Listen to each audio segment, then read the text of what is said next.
Olá pessoal, falando sobre uma notícia sobre o PTAB, né, nos Estados Unidos, no SPTO, e as restrições ao Inter Partes Review,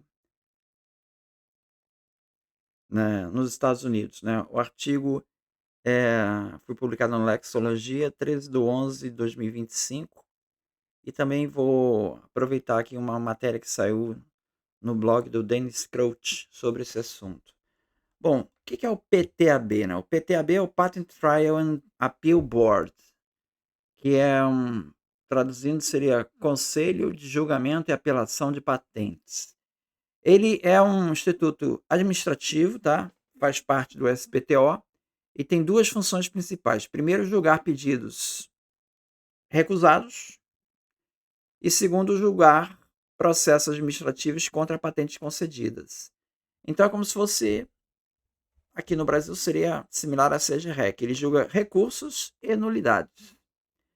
Nessa segunda função de nulidades, né, o PTAB julga pedidos de IPR, que seria o Inter Partes Review, que é um processo rápido para discutir se a patente é válida em relação ao estado da técnica. Né? É o processo mais usado, especialmente por empresas de tecnologia. E tem também o PGR, que é o Post-Grant Review, que ele pode atacar uma patente sob diversos fundamentos, mas somente nos 9 primeiros meses após a concessão. Tinha também no passado o CBM, Covered Business Methods, mas esse procedimento foi encerrado. Então, os mais usados agora são o Inter Partes Review e o Post-Grant Review para você revisar, seria o que seria uma nulidade administrativa aqui no Brasil. Tá? Acontece que, desde o início de 2025, a nova administração do SPTO vem mudando profundamente as regras de instituição dessas revisões interpartes do IPR no PTAB. Então, já vinha um procedimento de restrição dessas aceitabilidade desses pedidos. A coisa parece que está aumentando mais ainda a restrição. Essas mudanças geraram reações de empresas como a Motorola, a Google e a SAP, que recorreram ao Federal Circuit com mandados de segurança. No inglês vai ser o mandamus, tá? Alegando violação do devido processo legal e da Lei de Procedimento Administrativo, a APA. Tá? Então, essas empresas estão se queixando que está restringindo muito essa Inter Partes Review, está extrapolando o escritório de patentes. Na semana passada, tá, a gente está em 15 de novembro de 2025, o Federal Circuit negou 3 dessas petições, incluindo da Motorola, por entender que o mandato de segurança exige um padrão extremamente alto e os peticionários não demonstraram um direito claro e indiscutível. Então, não se aplica mandato de segurança. A decisão de instituir ou não uma IPR é discricionária do diretor do SPTO. Então, e pela Lei 35 S-Code 314-D, não é revisável judicialmente. Então, está dentro da alçada do SPTO estabelecer os critérios de um IPR. Tá? Havia um memorando Vidal anterior, de 2022, que dava peso especial à chamada estipulação Sotero. Eu vou falar um pouco mais, especificar melhor isso daqui a pouco. Que era uma orientação provisória e que poderia ser rescindido a qualquer momento. Então, o tribunal disse que essa orientação de 22 ela é provisória e o escritório pode revogar a qualquer momento. Tá? Ela não está preso a ela. Então, a Motorola tinha se queixado porque ele atendia as condições de 2022. Então, ele queria o IPR dele. Só que o escritório mudou para as questões mais rígidas que o Motorola não atende.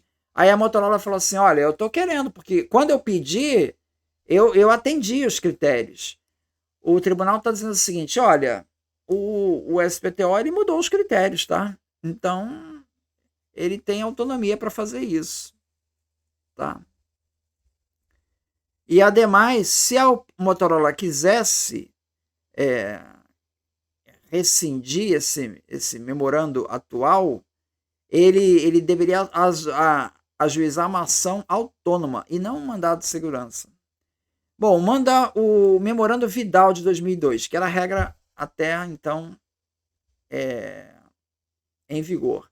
Ele foi uma orientação administrativa emitida pela então diretora do SPTO, Cat Vidal, para ajustar como o PTAB deveria aplicar o chamado teste FINTIV nas IPR. Ele não mudava a lei, mas abria um grande atalho para que os peticionários conseguissem escapar de uma negação, baseada em processos judiciais paralelos. Pelo memorando, o PTAB deveria dar menos peso a esse teste FINTIV. O memorando determinou que, se o peticionário apresentasse uma Soter Stipulation, que ele chama, o PTAB não deveria negar o IPR com base em FINTIV.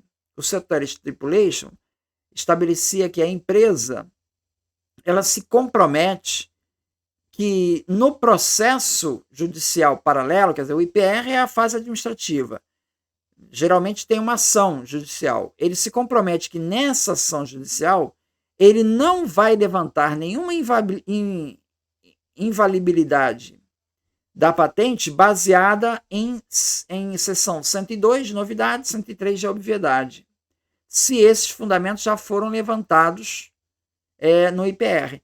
Então, se você já discutiu novidade administrativamente, o requerente se compromete a não voltar com essa discussão judicialmente, tá?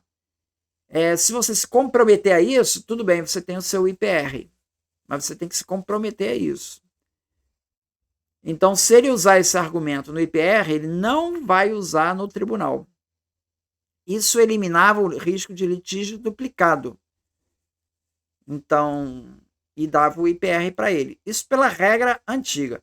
O SPTO publicou agora uma regra nova, que se chama NPRM, em outubro de 2025, impondo novas regras para a instituição de um IPR. Inclusive uma regra polêmica que obrigaria todo peticionário a abrir mão em processo paralelo de qualquer contestação sobre os 102 e 103. Essa regra parece juridicamente vulnerável e poderá ser contestada. O novo SPTO está tentando tornar mais difícil a abertura de IPR. Então, usando a reversão do memorando Vidal de 2022, novos critérios administrativos e esse novo procedimento, da NPRM. As empresas estão reagindo a essa nova política. A proposta do NPRM do SPTO inclui exigir a renúncia total a todas as defesas baseadas em 102 e 103, novidade e obviedade, em litígios paralelos. Impor uma preclusão quando a validade já foi julgada em outro fórum. Então não pode voltar com aquela questão novamente.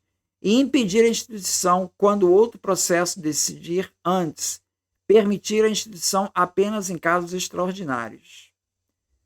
Então, essas regras aí, elas podem ser motivo de contestação judicial.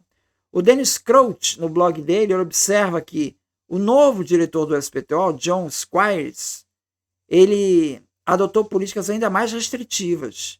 E ele já emitiu 34 decisões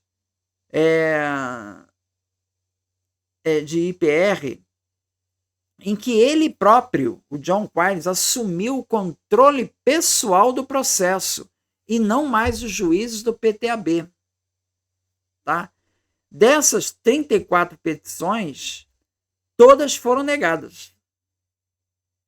Essas ordens sumárias, elas não fornecem o raciocínio, o fundamento, a análise. Ela simplesmente diz: a instituição de revisão inter pares foi negada. O Dennis Crouch ele comenta assim, abre aspas, a atual taxa de instituição de inter partes review, que está em 0%, porque dos 34 todos foram negados, contrasta fortemente com a taxa histórica de instituição do PTAB, de aproximadamente 67%. Isso levanta questões em minha mente, lá do Dennis Crouch, sobre se o sistema pode continuar a funcionar como alternativa ao litígio do Tribunal Distrital, que o Congresso imaginou na lei o AIA, né? Que é a nova lei de patentes lá dos Estados Unidos, a revisão de patentes da lei de patentes, que instituiu esse IPR, né? Então, segundo ele, isso está em questão. O caso do Motorola, então, é interessante que em 2022, o memorando Vidal, ele permitia que uma empresa evitasse uma negação de IPR, né, com base que ele fizesse uma tal da estipulação Sotera. Em 2025, a nova administração revogou esse memorando.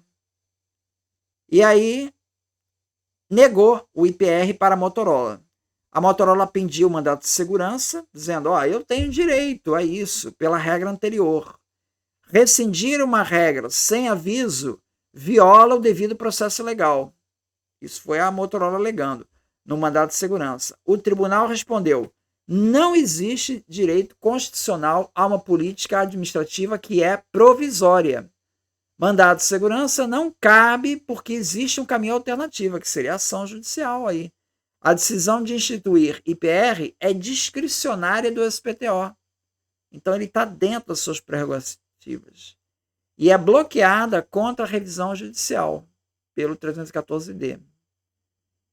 Então a conclusão é, segundo o artigo do Lexologia, né, as decisões do Federal Circuit, essas de negar esses mandatos de segurança, enfraquecem muito a tentativa de novos mandatos para o futuro, né? E reforça que o SPTO tem ampla margem de manobra para mudar suas políticas internas, embora não feche totalmente a possibilidade de mandato de segurança. É isso. Muito obrigado, então.